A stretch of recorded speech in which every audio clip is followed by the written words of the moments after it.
한 번 더 인사하겠습니다. 하나님이 당신의 사정을 다 아십니다.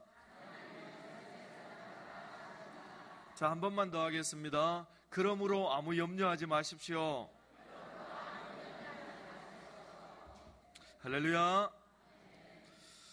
제가 고등부 사역을 할 때에 고등부 아이들 데리고 여름에 수련회를 갔습니다. 그리고 애들 저녁에 다 재워놓고 올해 이제 애들이 제가 나가니까 또 떠들고 계속 그렇게 해서 애들 잘 때까지 옆에서 지키고 있었습니다. 그런데 시간이 10분, 20분 지나니까 이제 애들이 다 피곤하니까 잠이 들었습니다.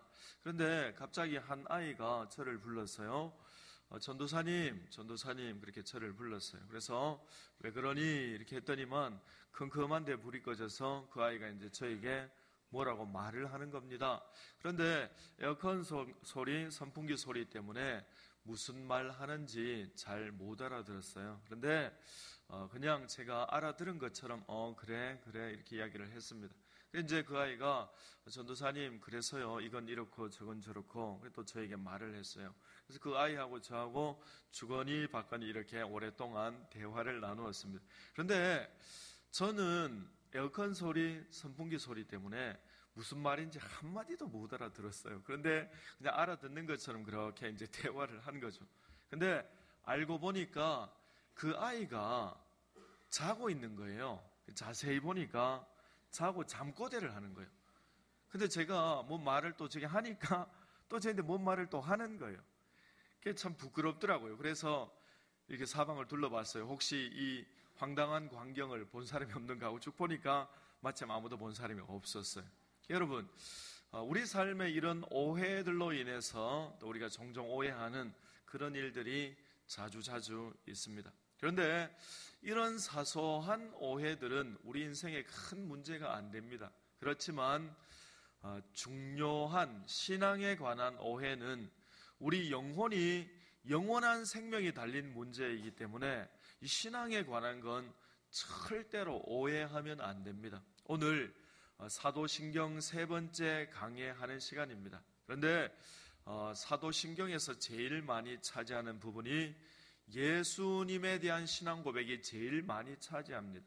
왜 그런가 하면 초대교회 때부터 비교적 하나님에 대해서 또 성령님에 대해서는 올바른 이해를 가졌는데 유독히 하나님의 아들이신 예수님에 대한 신앙을 잘못 고백하고 오해하는 사람들이 많이 있었습니다. 그래서 이제 그 예수님이 누구신가에 대한 그 오해를 바로잡기 위해서 올바른 신앙을 고백하다 보니까 예수님에 대한 신앙 고백이 사도행전에서 절반 이상 굉장히 많은 부분을 차지하게 되었습니다.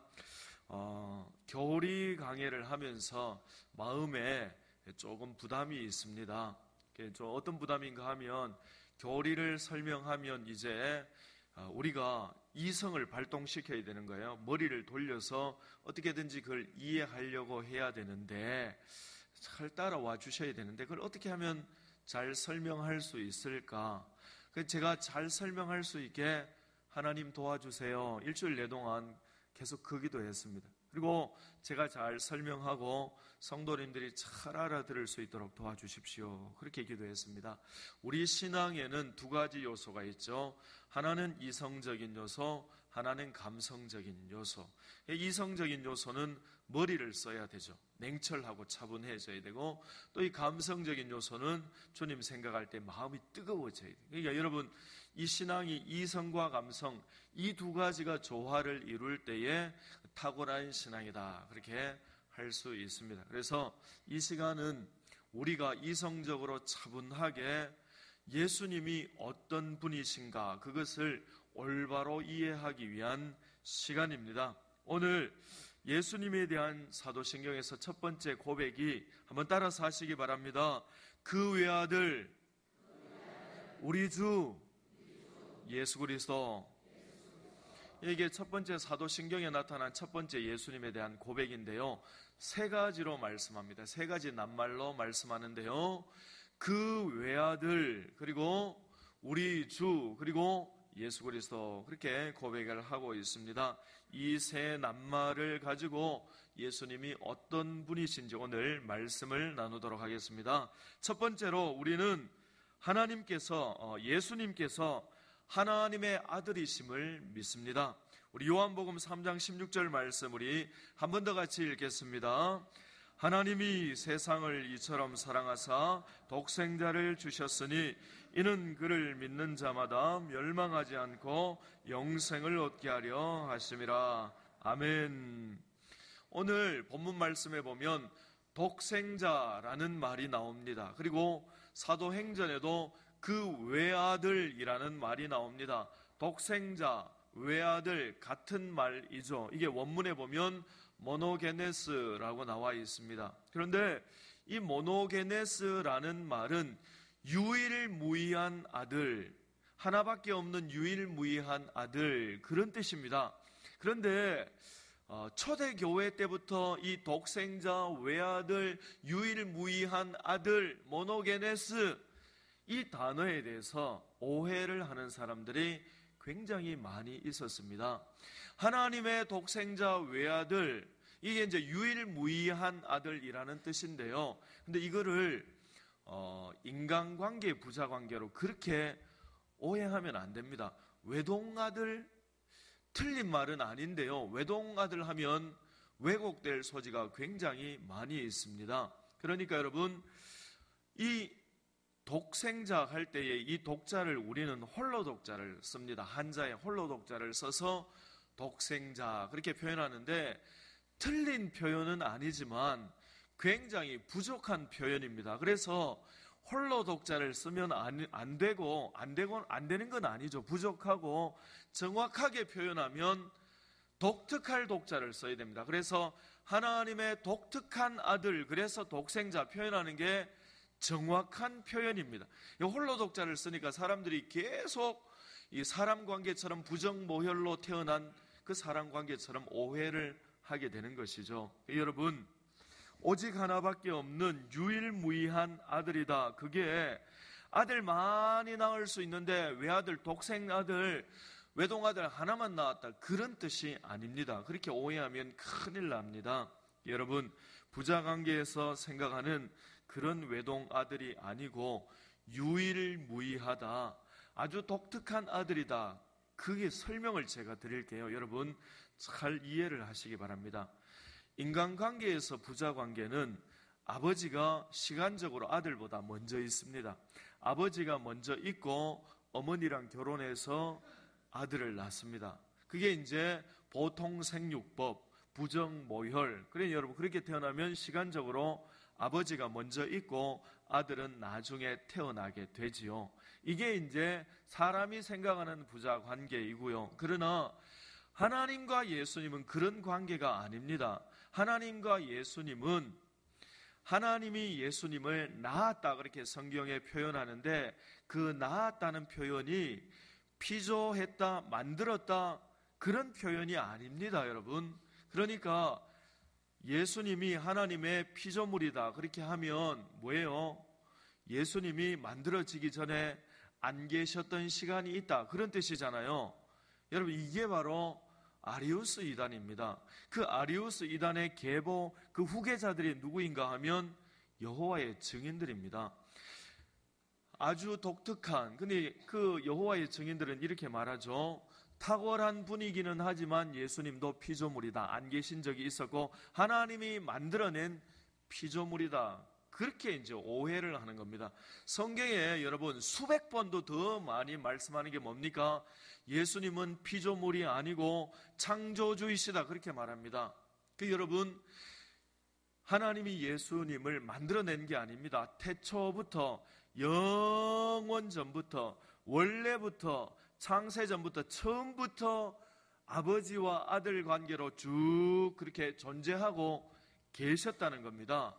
예수님이 없었는데 하나님이 만들어낸 게 아니고 영원 전부터, 태초부터 아버지와 아들 관계로 쭉 지금까지 존재하고 계신다.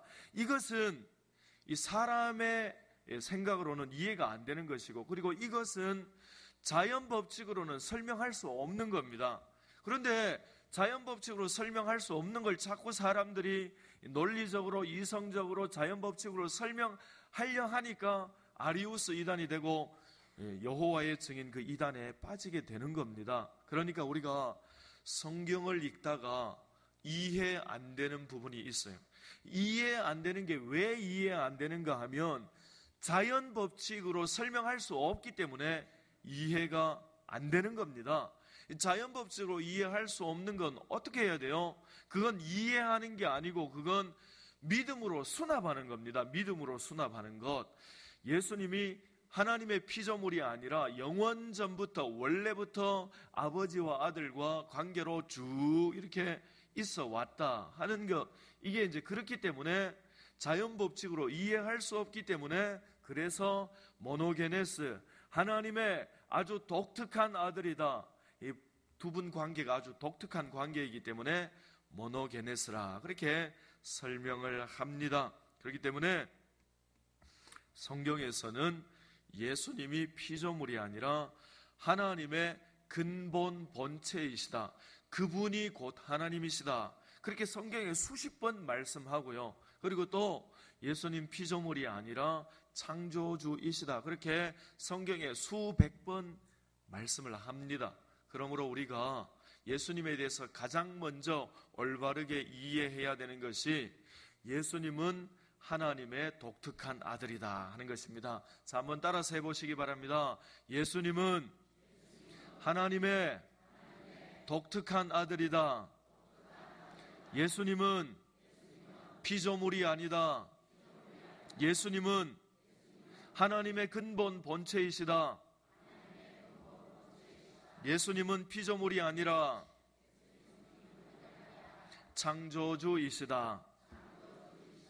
여러분, 이게 사도신경에서 예수님에 대해서 처음 말씀하신 그 외아들 모노게네스, 독특한 아들, 피조되신 분이 아니고 창세전부터 부자관계로 영원히 존재해 계셨던 아주 독특한 아들이다 그렇게 말씀합니다. 그러므로 예수님이 하나님의 피조물이 아니라 영원전부터 부자관계로 계신 독특한 아들이신 줄로 믿으시기 바랍니다.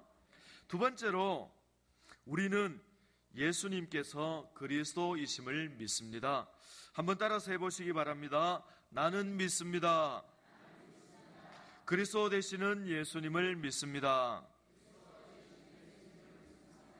마태복음 1장 21절에 보면 예수님이 태어나기 전에 가브리엘 천사가 요셉에게 이렇게 말합니다. 마리아가 아들을 낳으면 그 아들의 이름을 예수라 하라. 그 예수라는 이름의 뜻이 자기 백성을 저희죄에서 구원할 구원자, 그런 뜻입니다. 그러니까 예수님, 예수라는 그 이름의 뜻은 구원자, 그런 뜻이죠.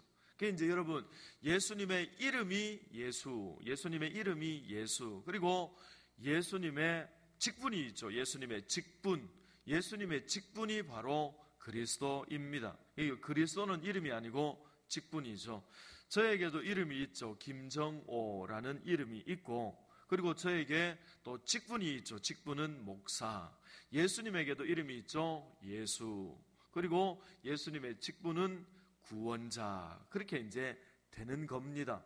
그런데 예수라는 이름의 뜻은 구원자, 그런 뜻이고, 그러면 그리스도라는 이름의 뜻은 무엇입니까?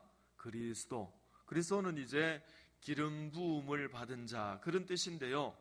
그리스도라는 말이 헬라어입니다. 헬라어의 크리스토스라는 말입니다. 크리스토스. 그래서 이게 한자 표기하면서 그리스도 그렇게 되고요. 헬라어로. 그런데 이 똑같은 뜻입니다. 똑같은 뜻인데 이걸 히브리어로 하면 따라서 하시기 바랍니다. 메시아. 메시아. 그러니까 그리스도하고 메시아하고 같은 뜻이에요. 무슨 뜻입니까? 따라서 하시기 바랍니다. 기름 부음을 받은 자. 구약의 기름 부음을 받는 3대 직분이 있습니다. 왕제사장, 선지자, 왕제사장, 선지자. 이 삼중직이 기름 부음을 받아서 하나님이 직접 세우시는 사람들입니다. 그럼 왕제사장, 선지자, 이 사람들을 세워서 하나님이 무엇을 하셨습니까? 자기 백성을 그냥 구원하시는 거예요. 자기 백성을 구원하시는 거. 왕, 제사장, 선지자. 그런데 이 삼중직을 한 몸으로 수행하신 분이 바로 예수님이십니다. 근데 여러분, 그리스도 메시아 하면 의역에서 설명하면 그것도 역시 구원자라는 뜻입니다. 그래서 하나님께서 우리를 구원하시기 위해서 이 땅에 보내신 메시아, 그분을 우리 구세주, 구원자, 그렇게 이제 말씀을 하는 것입니다. 여러분, 여기까지 이해가 되셨습니까? 이해가 되셨습니까? 자, 정리해 보겠습니다. 예수라는 이름의 뜻이 무엇이지요? 구원자. 그리스도라는 이름의 뜻이 무엇이죠? 기름 부음을 받은 자. 하나님이 뭐하러 기름 부었어요? 구원하라고. 그래서 이제 그리스도 메시아, 이게 기름 부음을 받은 자, 그런 뜻이고, 왜 기름을 부었어요? 우리를 구원하라고. 그래서 그리스도 메시아를 다른 말로 이 한 단계를 건너뛰고 바로 축약해서 구원자, 구세주, 그렇게 이제 이야기를 하는데 다 같은 뜻입니다. 같은 뜻. 그런데 사도신경에서 예수와 그리스도를 연결해서 설명하는 것에 우리가 굉장히 유의할 필요가 있습니다. 예수하고 막 설명해 놓고 그리스도 막 설명하고 그렇게 한 게 아니라 예수, 그리스도 그렇게 붙여서 설명합니다. 왜 그런가 하면 그 이유가 있어요. 왜 그런가 하면은 초대 교회 때에 예수님에 대해서 사람들이 오해를 하는 거예요. 어떻게 오해를 해요? 예수님 외에도 다른 그리스도가 있다는 겁니다. 다른 그리스도. 그러니까 여러분, 이단들이 항상 이런 식입니다. 보세요. 예수님이 우리의 구원자인데 예수님의 구원이 무언가 부족한 것처럼 설명합니다. 여러분, 예수님의 구원이 완전하지 않다.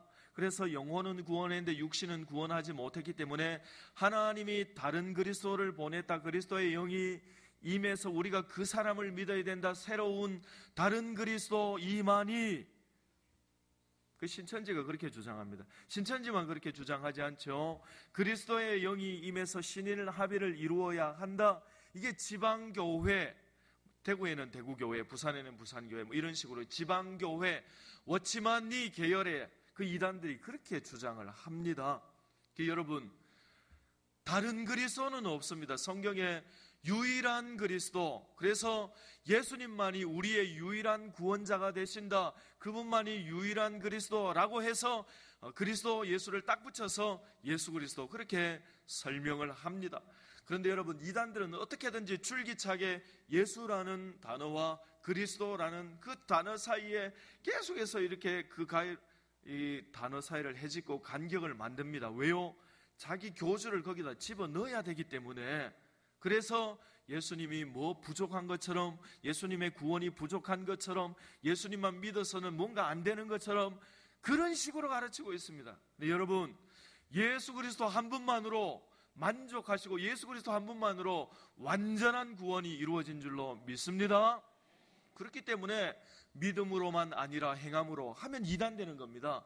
예수 그리스도를 믿는 믿음으로만 아니라 할례를 행함으로.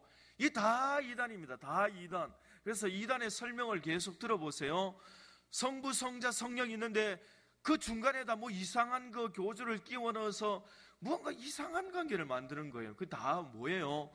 예수 그리스도 그 사이에 자꾸 간격을 내려고 만들려고 하는 겁니다. 그러니까 여러분, 2000년 전에 십자가 위에서 우리 죄를 속량하시고 죽임을 당하신 그 예수님만이 우리의 유일한 완전한 그리스도가 되시는 줄 믿습니다.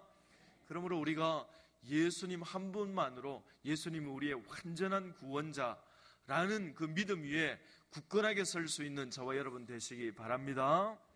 마지막으로요, 그 예수님께서 우리의 주인이 되신다, 그렇게 말씀합니다.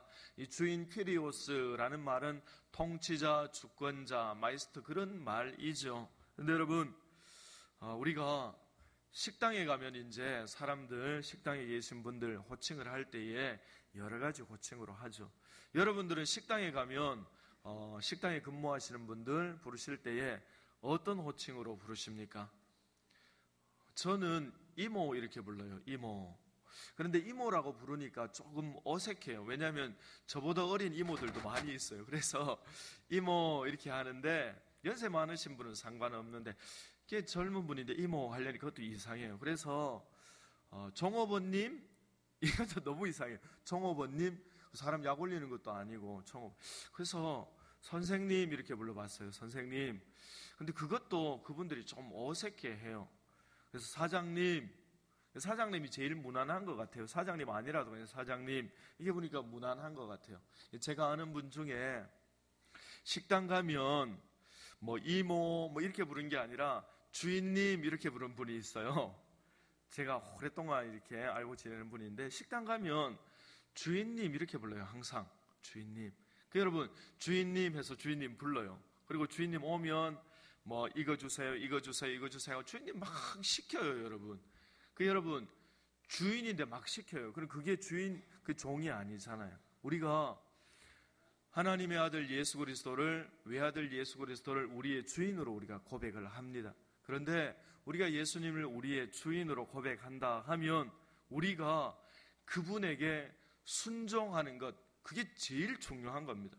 내가 종이고 예수님이 나의 주인이라 하면서 계속 예수님 말 안 듣고 이건 주인과 종의 관계가 아니죠. 그러니까 우리가 예수님을 주인으로 고백한다 하면 이 한 주간 우리가 예수님의 말씀에 신실하게 순종할 수 있는 저와 여러분 되시기를 주님의 이름으로 축원합니다. 자, 기도하겠습니다. 기도하실 때요 오늘 세 가지